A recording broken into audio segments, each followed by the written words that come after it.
Nia Rai, Nia Rai, Ita Nia Rai, Nia diretu, Nia diretu, Ita Iha diretu.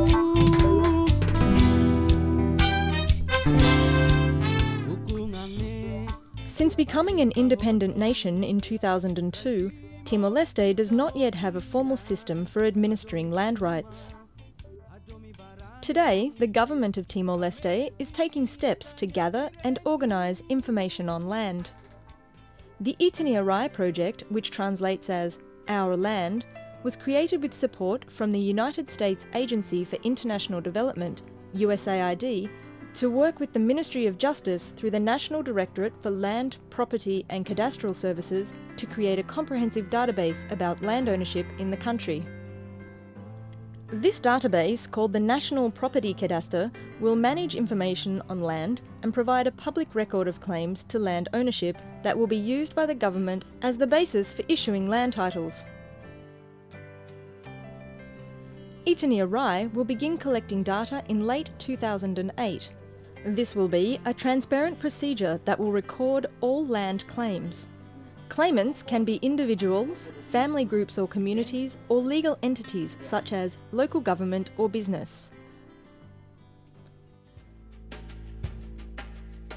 Working with the local land and property officers in each district, it will take over 2 years to collect data nationwide.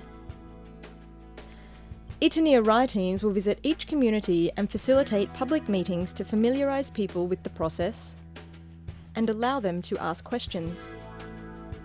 They will inform communities when the scheduled data collection will begin and instruct them in what they need to do to prepare. Claimants will be asked to discuss and agree with their neighbours on where their boundaries are.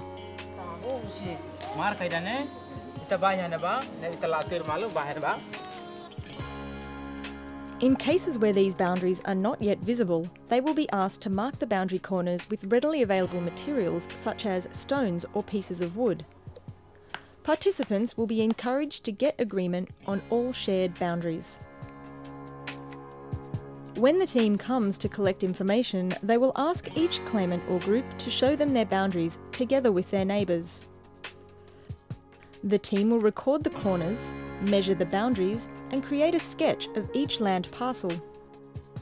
Wherever possible, Ita Nia Rai will be using leading technological solutions to facilitate the data collection process. In urban areas, the project will produce large-scale orthophoto maps for data collection zones.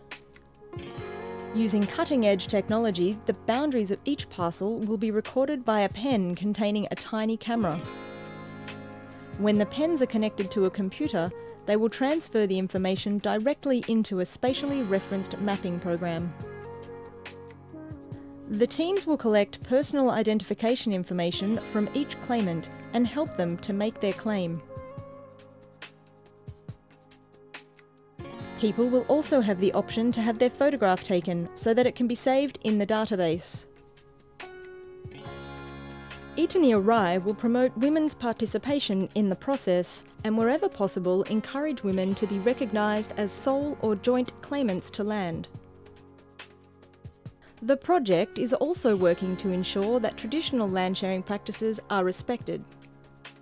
Once all the information is collected from a particular zone, the central office will create a map showing all claims in that area. These maps will be displayed locally in a public place, as well as nationally using notice boards, newspapers and the internet. Publication is important to guarantee transparency, and all claims will be displayed for at least 30 days. Public display will also allow people to verify their claims as well as those in the communities. During this time, it will be possible to correct any errors or submit counter-claims. In cases where there are disputes, people will be encouraged to solve these locally through discussion with their community. When disputes cannot be solved in this way, Ita Nia Rai will work with project partners, the district land officers and local authorities to facilitate mediation. Once the public display period is over, all claims, including the areas still in dispute, will be recorded in the national database, which will be open to the public. In the short term, this process can provide individuals and communities with greater land security and confidence to invest in their land for the future. In the long term, the government of Timor-Leste will use this database to develop a national land registry and issue titles to private property. This in turn will provide a solid foundation for economic development, increased stability and poverty reduction far into the future.